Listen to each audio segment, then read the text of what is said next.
இயேசு கிறிஸ்துவின் நாமத்தில் இந்த நிகழ்ச்சிக்கு உங்களை அன்புடன் வரவேற்கிறோம். இப்பொழுதும் கூட வானத்திலும் இந்த பூமியிலும் வல்லமையான ஒரு நாமம் உண்டு என்ற பாடலை இணைந்து பாடுவோமா?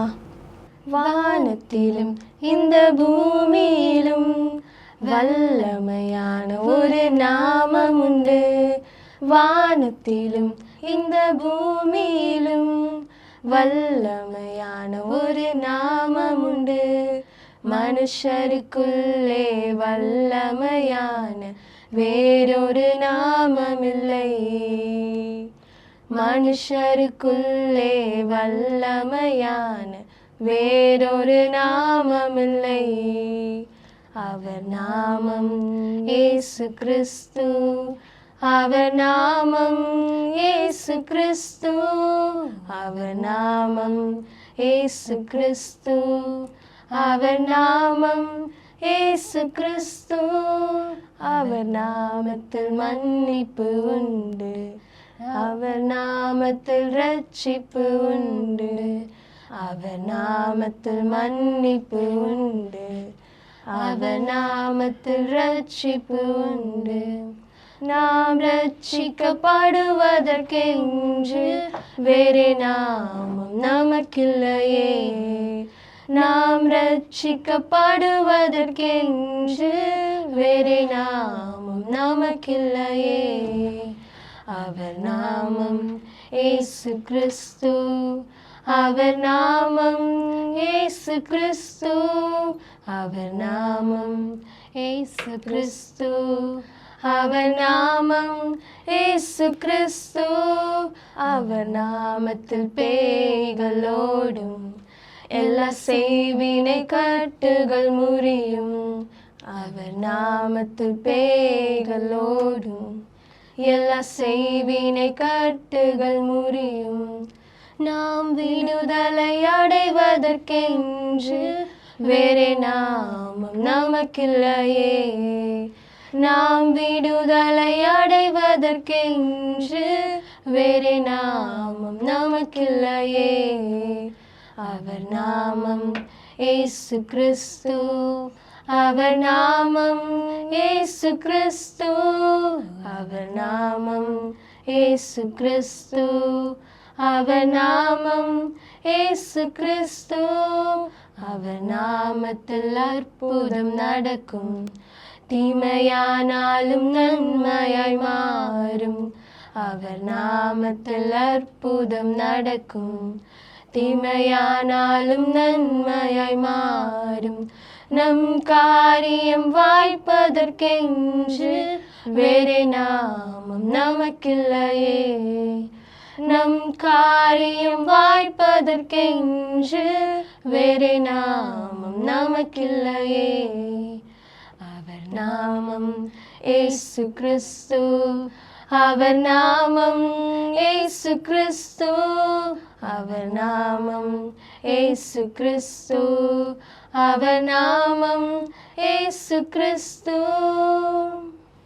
இப்போதும் கூட கண்களை மூடி சிறிது நேரம் நம் தேவனை ஆராதிக்கலாமா? அவர் வானாதி வானங்கள் கொள்ளாதவராக இருக்கிறார். நம் மத்தியில் அசைவாட அவர் விருப்பமுள்ளவராக இருக்கிறார். அவரை உயர்த்தும் வண்ணமாக நம்ம எல்லாரும் இணைந்து பாடுவோமா? வானாதி வானங்கள் கொள்ளாதவரே, வார்த்தையால் வர்ணிக்க கூடாதவரே, ஓயாமலும் புகழ் நான் பாடுவேன். இன்றுமே என்றுமே என்றென்றுமே. வானாதி வானங்கள் கொள்ளாதவரே, வார்த்தையால் வர்ணிக்க கூடாதவரே, ஓயாமலும் புகழ் நான் பாடுவேன். இன்றுமே என்றுமே என்றென்றுமே. ஹல்லேலூயா ஹல்லேலூயா ஆமென். ஹல்லேலூயா ஹல்லேலூயா ஆமென். ஹல்லேலூயா ஹல்லேலூயா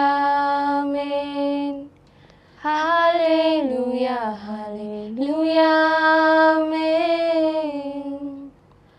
பரலோக கவனத்தை ஈர்க்க வேண்டுமே, அப்பாவும் கண்களில் கிருபை வேண்டுமே, எப்போதும் என் அருகே நீர் வேண்டுமே, நீர் வேண்டும், நீர் வேண்டும், நீர் வேண்டுமே, பரலோக கவனத்தை ஈர்க்க வேண்டுமே, அப்பாவும் கண்களில் கிருபை வேண்டுமே, எப்போதும் என் அருகே நீர் வேண்டுமே, நீர் வேண்டும், நீர் வேண்டும், நீர் வேண்டுமே. ஹல்லேலூயா, ஹல்லேலூயா, ஆமென். ஹல்லேலூயா, ஹல்லேலூயா, ஆமென். ஹல்லேலூயா, ஹல்லேலூயா, ஆமென். ஹல்லேலூயா, ஹல்லேலூயா, ஆமென். விலகாத பிரியாத உம் சமூகமே, அதுதானே நிரந்தர சுதந்திரமே, வேறொன்றும் வேண்டாம் நீர் போதுமே, நீர் போதும், எப்போதும் நீர் போதுமே, விலகாத பிரியாத உம் சமூகமே, அதுதானே நிரந்தர சுதந்திரமே, வேறொன்றும் வேண்டாம் நீர் போதுமே, நீர் போதும், எப்போதும் நீர் போதுமே. ஹல்லேலூயா, ஹல்லேலூயா, ஆமென். ஹல்லேலூயா, ஹல்லேலூயா, ஆமென். ஹல்லேலூயா, ஹல்லேலூயா, ஆமென். ஹல்லேலூயா, ஹல்லேலூயா, ஆமென். இயேசப்பா, உங்களுடைய பிரசன்னத்தை எங்களை உணர செய்ததுக்காக உமக்கு நன்றி ராஜா. நீர் மகிமைப்படுங்க. நாங்கள் சிறுகணும், நீரே பெருகணும். இயேசுவின் மூலமாக ஆராதித்து ஜெபிக்கிறோம் எங்கள் நல்ல பிதாவே, ஆமென்.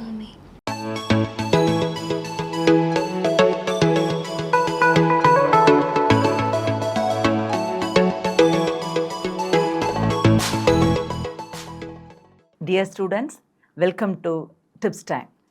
இன்றைக்கி ஒரு சின்ன டிப்ஸ் பார்க்க போகிறோம். படிக்கிற நாட்களில் நமக்கு எது ரொம்ப இன்ட்ரெஸ்டாக இருக்கணும் அப்படின்னா படிப்பு தான். என்ன படிக்க போகிற காரியம், இன்னும் அதை குறித்து இன்னும் நிறைய தெரிஞ்சுக்கொள்கிறது தான் நமக்கு ரொம்ப இன்ட்ரெஸ்டாக இருக்கணும். ஆனால் பொதுவாக டீன்ஸ், இந்த வாலிப வயதில் இருக்கிறவங்களுக்கு அந்த படிக்கிற ஸ்டேஜில் எது ரொம்ப இன்ட்ரெஸ்டாக இருக்கும் அப்படின்னு சொன்னோன்னா, எதிர்பாலினத்தவரோடு இருக்கிற அட்ராக்ஷன், இது ரொம்ப இன்ட்ரெஸ்டாக இருக்கும். அது தப்பாக்கா அப்படின்னு சொல்லி கேட்டால் அது இயற்கை தான்.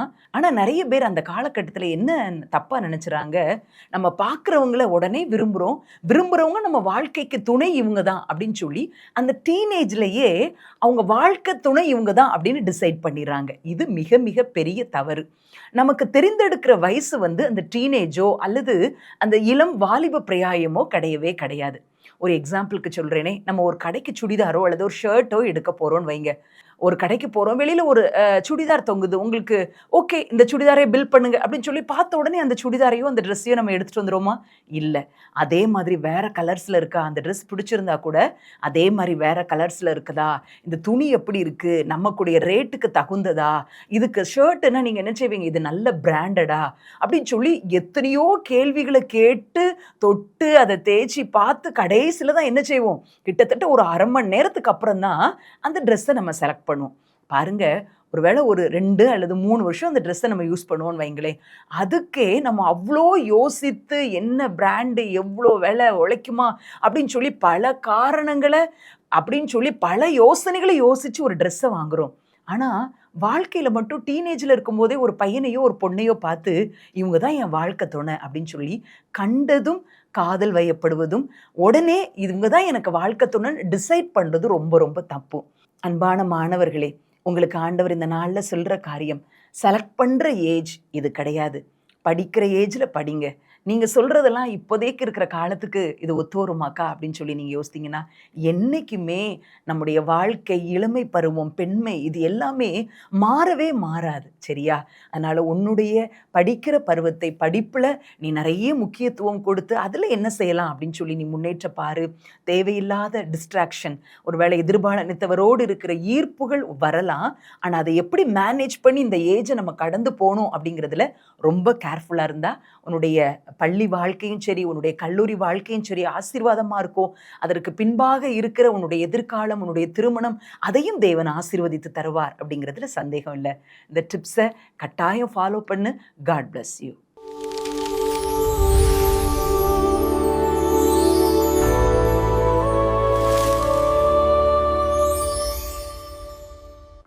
Price the Lord.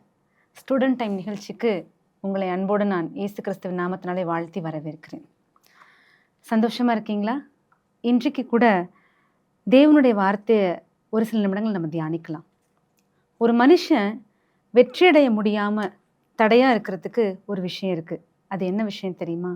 அதுதான் தாழ்வு மனப்பான்மை, இன்ஃபீரியாரிட்டி காம்ப்ளெக்ஸ். இந்த மாதிரி இன்ஃபீரியாரிட்டி காம்ப்ளெக்ஸ், தாழ்வு மனப்பான்மையோடு இருந்த ஒரு மனிதனை தேவன் எப்படி பயன்படுத்தினார் அப்படிங்கிறத இன்றைக்கி நம்ம தியானிக்க போகிறோம். வேதத்தை எடுத்துக்கொள்ளுவோம். யாத்திராகமம் 3வது அதிகாரம். இந்த யாத்திராகமம் 3வது அதிகாரத்தில் பார்த்தீங்க அப்படின்னா, மோசே அப்படிங்கிறவரை தேவன் அவருடைய ஜனங்களை, இஸ்ரவேல் ஜனங்களை எகிப்தின் அடிமைத்தன வீடிலிருந்து வழிநடத்தி கொண்டு வருவதற்காக ஒரு லீடராக, ஒரு தலைவராக அவரை முன்குறிக்கிறார். அவருக்கு தரிசனமும் ஆகிறாரு. முச்சடி நடுவே தரிசனம் ஆகிறாரு. அவருக்கு இதை குறித்த எல்லா காரியத்தையுமே சொல்கிறாரு. நீ தான் இந்த ஜனங்களை வழிநடத்தணும், நீ தான் அந்த ஜனங்களிடத்துல பேசணும், நீ தான் பார்வோனிடத்துலையும் போய் பேசணும் அப்படின்னு சொல்லி அனுப்புகிறாரு. இதெல்லாம் மோசே எல்லாத்தையுமே கேட்டுகிட்டே இருக்கிறார். 4வது அதிகாரத்தில் மோசே கேட்கிறாரு, ஜனங்களிடத்துல நான் போய் எப்படி பேச முடியும்? நான் சொன்னால் அவங்க நம்புவாங்களா அப்படின்னு சொல்லி செவி கொடுக்க மாட்டாங்க. 1வது வசனம் அப்படி தான் சொல்லுகிறது. அவர்கள் என்னை நம்பார்கள், என் வாக்குக்கு செவி கொடார்கள், கர்த்தர் உனக்கு தரிசனமாகவில்லை என்று சொல்லுவார்கள் என்றான். பாருங்க, மோசே உடனே இப்படி ரிப்ளை பண்றாரு. அதற்கு உடனே கர்த்தர் என்ன செய்யறாரு அப்படின்னா, மோசேக்கு சில அடையாளங்களை செய்யும்படியாக சில காரியங்களை கற்றுக் கொடுக்கிறார். முதல்ல மோசே என்ன பண்ணார் அப்படின்னா, ஆடு மேய்த்துக்கிட்டு இருந்தார். இந்த ஆடு மேய்க்கிற கோலை எடுத்து என்ன செய்யறாரு அப்படின்னா, நீட்டு அது சர்ப்பமாக தரையில போடு, அது என்ன ஆகும்? சர்ப்பமாக மாறும். திரும்ப அதனுடைய வாழை பிடிச்சு அது என்னவாயிடும்? அது கோலா மாறிடும் அப்படின்னு சொல்றாரு. திரும்ப இந்த காரியத்தை செஞ்சு நம்பலை அப்படின்னா, உன் கையை எடுத்து என்ன பண்ணு? மடியில் போடு. அது என்னவாகும்? ஒரு வெண்குஷ்டம் பிடிச்ச ஒரு கையாக மாறும். திரும்ப அந்த கை என்ன பண்ணு? மடியில் போடு. மீண்டும் அந்த கை என்ன ஆகும்? நார்மல் ஆகிடும், ஒரு சாதாரண மாம்சத்தை போல ஆகிடும் அப்படின்னு சொல்கிறாரு. இந்த அடையாளத்தை கேட்டும் ஜனங்கள் நம்பலை அப்படின்னா, இன்னொரு காரியத்தை சொல்கிறாரு. நதியில் இருக்க தண்ணியை மொண்டு என்ன பண்ணு? வெட்டாந்தரையில் ஊத்து. அது என்னவாகும்? இரத்தமாக மாறும். இந்த அடையாளத்தெல்லாம் பார்த்தா நிச்சயம் அவங்க உன்னை நம்புவாங்க. இதையும் மோசே கேட்டுக்கிறார். அப்படியா அப்படின்னு கேட்டுட்டு கடைசியாக 4:11 சொல்கிறாரு, நான் திக்குவாயும் மந்தனாவும் உடையவன், நான் போய் எப்படி பேச முடியும் அப்படின்னு என்ன செய்கிறாரு அப்படின்னா மோசே கேட்குறாரு. அதுக்கு உடனே கர்த்தர் சொல்கிறாரு. 11 பார்த்தீங்க அப்படின்னா, மனுஷனுக்கு வாயை உண்டாக்குனதே நான் தான், ஊமையும் செவிடனையும் பார்வை உள்ளவனையும் குருடனையும் உண்டாக்கினவர் யார்? நான் தானே. அதனால நீ போ, உன் கூட இருந்து நான் பேச வேண்டியதெல்லாம் உனக்கு சொல்லுவேன் அப்படிங்கிறார். அப்பயும் மோசேக்கு அந்த தாழ்வு மனப்பான்மையில என்ன சொல்றாரு திரும்ப அப்படின்னா, இல்லை, நீர் அனுப்ப யாரையாகிலும் சித்தமாக வச்சிருப்பீர் இல்லையா, அவங்கள ஏன் கூட அனுப்புங்க அப்படின்னு திரும்ப சொல்றாரு. இதுக்கு கர்த்தருக்கே ஒரு கோபம் வந்துருச்சு. சரி, யாரையாவது அனுப்பணும் அவ்வளோதானே அப்படின்னு சொல்லிட்டு கர்த்தர் என்ன செய்கிறாரு அப்படின்னா, அவருடைய சகோதரனாகிய ஆரோனை மோசேக்கு துணையாக அனுப்புகிறாரு. அப்பையும் பாருங்க, கர்த்தர் மிக தெளிவாக அவர் சொல்லுகிறாரு. 15வது வசனத்தில் பார்த்தீங்க அப்படின்னா, நீ அவனோட பேசி அவன் வாயில் வார்த்தைகளை போடு, நான் உன் வாயிலும் அவன் வாயிலும் இருந்து நீங்கள் செய்ய வேண்டியதை உங்களுக்கு உணர்த்துவேன்னு. பாருங்க, நீ பேசின்னு இந்த இடத்துலையும் மோசேவை தான் என்ன பண்ணுறாரு? தேவன் முன்ன வைக்கிறாரு. ஆனால் அது மோசேக்கு தெரியல. தேவன் மோசே மேலே வச்ச நம்பிக்கையை மோசே தான் மேலே அவரே வைக்கவே இல்லை. பாருங்க, இங்கே தேவன் என்ன பண்ணுறாரு? மோசே மூலியமாக தான் ஒவ்வொரு காரியங்களையும் செய்கிறார். சரி, இப்போ இதெல்லாம் மோசே கேட்டுட்டார். இப்போ என்ன ஆயிடுச்சு? ஆரோனும் அவருக்கு துணைக்கு வந்துட்டாரு. இதுக்கப்புறம் நீங்க பார்த்தீங்க அப்படின்னா தேவன் மோசேயை கொண்டு செய்த காரியங்கள், அந்த காரியங்கள் எல்லாம் மிகப்பெரிய காரியங்கள். புருஷர்கள் மாத்திரம் 6,00,000 பேரா இருந்தார்கள்னு வேதத்துல வசனம் சொல்லுது. தோராயமா பார்த்தா எல்லாரையும் சேர்த்து ஒரு 20,00,000 ஜனங்கள் இருக்கிறாங்க. இந்த எல்லா ஜனங்களையும் வழிநடத்துறதுக்கு மோசேவை தான் தேவன் தெரிந்து கொள்ளுகிறார். இந்த இடத்துல பாருங்க, முதல் ஒரு மிகப்பெரிய காரியமா தேவன் மோசேயை கொண்டு என்ன தெரியுமா செய்றாரு? இந்த 14வது அதிகாரம் அதுல ஜனங்கள் என்ன பண்றாங்க அப்படின்னா, அங்கிருந்து எகிப்துல இருந்து 430 வருஷம் முடிந்த அன்றைய தினமே அவங்க எகிப்தை விட்டு கிளம்பி வர்றாங்க. சரி, கிளம்பி வந்துட்டாங்க, பிரயாணத்துல இருக்கிறாங்க, சுக்கோத்துக்கு போறாங்க. இப்ப அங்கிருந்து திரும்ப என்ன பண்ணணும்னா பிரயாணம் பண்ணணும். இந்த பிரயாணம் பண்ண வேண்டிய வழியில என்ன இருக்கு அப்படின்னா, ஒரு சிவந்த சமுத்திரம் இருக்கு. இந்த சமுத்திரத்தை பார்த்தோன்னே ஜனங்களுக்குள்ள இதை எப்படி நம்ம தாண்டி போக போறோம், எப்படி நம்மளால முடியும் அப்படின்னு சொல்லி யோசிக்கிறாங்க. அப்ப தேவன் சொல்லுகிறார், மோசேயை எங்க பயன்படுத்துகிறார். மோசேனுடைய கோலை எடுத்து நீட்ட சொல்றாரு. யாத்திராகமம் 14, 16, 21 வசனங்களை நம்ம பார்த்தோம் அப்படின்னா அதுல தேவன் சொல்லுகிறார், உன் கோலை எடுத்து நீட்டு. மோசே தன் கையை சமுத்திரத்தின் மேல் நீட்டினான். அப்பொழுது கர்த்தர் ரா முழுவதும் பலத்த கீழ்காற்றினால் சமுத்திரம் ஒதுங்கும்படி செய்து அதை வறண்டு போக பண்ணினார். ஜலம் பிளந்து பிரிந்து போயிடுச்சு. பாருங்க, மோசே அந்த கோலை எடுத்து நீட்டின உடனே அது என்ன ஆகுது அப்படின்னா, கீழ்காற்று வருது, சமுத்திரம் பிளந்து பிரிந்து போயிட்டு ஜனங்கள் என்ன பண்ணாங்கன்னா அந்த வெட்டாந்தரை வழியா நடந்து போனாங்க. இது முதல் காரியம் செய்கிறார். 2வது காரியம் பார்த்தீங்கன்னா, அங்கிருந்து பிரயாணப்பட்டு மாராவுக்கு போறாங்க. மாராவுக்கு போன உடனே அங்க தண்ணீர் எப்படி இருக்குன்னா கசப்பா இருக்கு. இந்த மாராவின் தண்ணீரை மோசே என்ன செய்றாரு அப்படின்னா, தேவன் சொல்லி அந்த காரியத்தின்படியே ஒரு மரத்துண்டை வெட்டி அந்த தண்ணீர்ல போட்ட உடனே அந்த மாராவின் தண்ணீர் என்ன ஆகுது?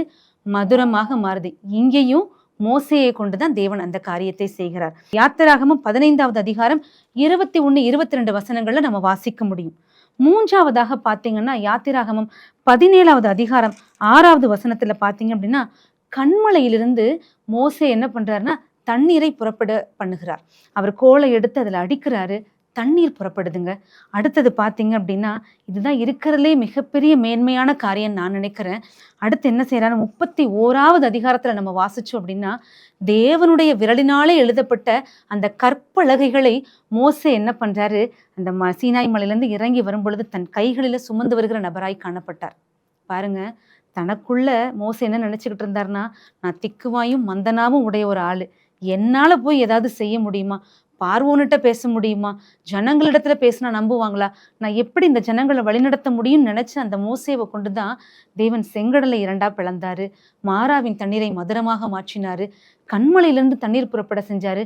அடுத்த ஒரு காரியம் பாருங்க, அவருடைய விரலினால் எழுதப்பட்ட அந்த கற்பலகைகளை சுமந்து வரும்படியான அந்த கிருபைய மோசேக்கு தாங்க கொடுத்தாரு, ஆரோனுக்கு கொடுக்கலங்க. வாயா இருப்பான்னு சொன்னா கூட, உதவியா இருப்பான்னு சொன்னா கூட அந்த இடத்துலையும் தேவன் மோசேயை தான் பயன்படுத்தினாரு. சீனாய் மலையில் அவர் மோசையோட பேசி முடிந்த பின் தேவனுடைய விரலினால் எழுதப்பட்ட கற்பலகைகள் ஆகிய சாட்சியின் 2 பலகைகளை அவனிடத்தில் கொடுத்தார். பாருங்க, எவ்வளவு பெரிய காரியத்தை ஆண்டவர் கொடுத்திருக்கிறாரு. அதுக்கு அடுத்து வாசிச்சோம் அப்படின்னா 34வது அதிகாரத்துல 29, 30 வசனத்துல நம்ம பார்த்தோம் அப்படின்னா, மோசே என்ன பண்றாருன்னா அவருடைய பிரசன்னத்தை சுமந்து வருகிற ஒரு நபராய் காணப்பட்டார். அல்லேலூயா. அந்த வசனம் அழகாய் சொல்லுகிறது, மோசே சாட்சி பலகைகள் 2ஐயும் தன் கையில் எடுத்துக்கொண்டு சீனாய் மலையிலிருந்து இறங்குகிற போது தன்னோட அவர் பேசினதினாலே தன் முகம் பிரகாசித்திருப்பதை அவன் அறியாதிருந்தான் அப்படின்னு சொல்லி வசனம் சொல்லுது. இதை பார்க்கும்போது ஜனங்களும் ஆரோனும் மோசேக்கு பக்கத்துல போறதுக்கு கூட பயந்தாங்களாம். இதனால மோசே என்ன பண்ணாராம்? தன் முகத்தை முக்காடிட்டு மறைத்து கொண்டார் அப்படின்னு சொல்லி வேதவசனம் சொல்லுது. ஆரம்பத்துல மோசே என்ன நினைச்சார் பாத்தீங்களா? என்னால முடியுமான்னு கேட்டார் இல்லையா? ஆனா அடுத்தடுத்த காரியங்களை பாருங்க, மோசே அவர் மேல நம்பிக்கை வைக்கல, ஆனா தேவன் அவர் மேல வைத்த நம்பிக்கையில அவர் செய்த காரியங்கள் எல்லாம் பெரிதான காரியம். இதுக்கு இடையில மோசேவே மறந்து போயிருப்பாரு. அவருக்கு இடத்துல இருந்த அந்த தாழ்வு மனப்பான்மை எங்க போச்சுன்னு அவருக்கே தெரியாம போயிருக்குங்க. ஒருவேளை அவர் சிந்தித்து பார்த்தாரா, இதை பத்தி யோசிச்சாரா? எதுவுமே தெரியலங்க. இது எல்லாவற்றிற்கும் காரணம் என்ன தெரியுமா? மோசே தேவனிடத்தில் தன்னை முழுவதுமாக அர்ப்பணித்த ஒரு மனிதனாய் இருந்தான். ஏன் அப்படின்னா, அந்த 3வது அதிகாரத்துல நம்ம பார்க்கிறோம், முச்சடி நடுவுல தேவன் பேசும் பொழுது அவர் தன்னை பரிசுத்த பூமி, நீ நிற்கிற இடம் பரிசுத்த பூமி, உன் பாதரட்சிகளை கலட்டி போடணுன்னே உடனே என்ன பண்றாரு? தன்னை தாழ்த்தி அப்படியே ஒப்பு கொடுக்குறாரு. அடுத்ததான் பார்த்தீங்க அப்படின்னா ஒபே பண்றாரு. இந்த இடத்துல பார்த்தீங்க அப்படின்னா அவர் சொல்றாரு, எனக்கு திக்குவாய் எனக்கு மந்தனாவுன்னு சொன்னா கூட எனக்கு கூட ஒரு ஆள் அனுப்புங்கன்னு சொல்றாரே ஒழிய, நான் இதை செய்ய மாட்டேன், நீங்க வேற ஆளை வச்சு செஞ்சுக்கங்கன்னு என்ன பண்ணல, அவர் கீழ்ப்படியாம இல்ல. அழகா அந்த வார்த்தைக்கு கீழ்ப்படுகிறார். அவர் தேவன் இவரை கொண்டு செய்கிற காரியங்களை பார்த்து பார்த்து தேவன் மேல அதீத ஒரு வைராகியம் மோசேக்கு வருது. இந்த 3 காரியத்திலையும் மோசே சரியானபடி இருந்ததுனால மோசேனுடைய தாழ்வு மனப்பான்மை போன இடம் தெரியலங்க. ஒருவேளை நீங்க இன்றைக்கும் கூட இப்படிப்பட்ட தாழ்வு மனப்பான்மையில இருக்கலாம். நான் போற இடத்துல என்னால பேச முடியலையே, ஒரு இன்டர்வியூவை அட்டன் பண்ண முடியலையே, என்னால ஒரு ஒரு செமினார் எடுக்க முடியலையே, 4 பேர்கிட்ட சகஜமா பழக முடியலையே, ஒருத்தர் ஒரு கேள்வி கேட்டா எனக்கு பதில் சொல்றதுக்கு ரொம்ப கூச்சமா இருக்கு, ரொம்ப காம்ப்ளெக்ஸா இருக்கு. நீங்க யோசிச்சுட்டு இருக்கீங்களா? உங்க இருதயத்துல கை வைத்துக் கொள்ளுங்க. இன்றைக்கு மோசே கீழ்ப்படிந்த இந்த காரியங்களை நீங்களும் உங்க வாழ்க்கையில செயல்படுத்த ஆரம்பிச்சீங்க அப்படின்னா, மோசேனிடத்திலிருந்து அந்த காணாமல் போன அந்த தாழ்வு மனப்பான்மை தேவனிடத்துல நீங்களும் உங்களை தாழ்த்தும் பொழுதும், நீங்க அவருடைய வார்த்தைக்கு கீழ்ப்படியும் பொழுதும், நீங்க அவருடைய காரியத்துல நீங்க வைராகியமா இருக்கும் பொழுதும், இந்த தாழ்வு மனப்பான்மை உங்களிடத்திலிருந்து போற இடமே தெரியாதுங்க. தேவன் மோசே எப்படி ஒரு பெரிய தலைவராய் இஸ்ரவேல் ஜனங்களை 20 லட்சம் பேரை வழிநடத்துகிற ஒரு தலைவனாய் எப்படி தேவன் தெரிந்து கொண்டு வழிநடத்தினாரோ, அதே போல உங்களையும் தேவன் உயர்த்த வல்லவராய் இருக்கிறார். இந்த காரியங்களை நீங்க தொடர்ந்து ஃபாலோ பண்ண ஆரம்பிச்சீங்கன்னா உங்க வாழ்க்கையிலையும் தேவன் உங்களை உயர்த்துவார். ஜெபிப்போமா? பரிசுத்த பிதாவே, உம்மை நாங்கள் நன்றியோடு ஸ்தோத்தரிக்கிறோம், துதிக்கிறோம் தகப்பனே. இன்றைக்கு கேட்ட இந்த வார்த்தையின்படியே ஒருவேளை பிள்ளைகள் இப்படிப்பட்ட காரியத்துல பாதிக்கப்பட்டிருந்தா, என் தேவன் தாமே அவர்கள் நாவை தொடுவீராக, அவருடைய வாய்களை தொடுவீராக, அவருடைய சிந்தைகளை தொடுவீராக. ஆண்டவரே, உமக்காக ஆண்டவரே உம்மிடத்துல தாழ்த்தவும், உம்மிடத்துல கீழ்ப்படியவும், உமக்காக வைராகியம் பாராட்டவும் பிள்ளைகளுக்கு நீங்க உதவி செய்யுங்கப்பா. ஆண்டவரே, அதனுடைய பலனை ஆண்டவரை பெற்றுக்கொள்ள பிள்ளைகளுக்கு உதவி செய்யுங்க. தாழ்த்தி அர்ப்பணிக்கிறோம். இயேசுவின் மூலம் ஜெபிக்கிறோம் எங்கள் நல்ல பிதாவே, ஆமென். கர்த்தர் தாமே உங்களை ஆசீர்வதிப்பாராக.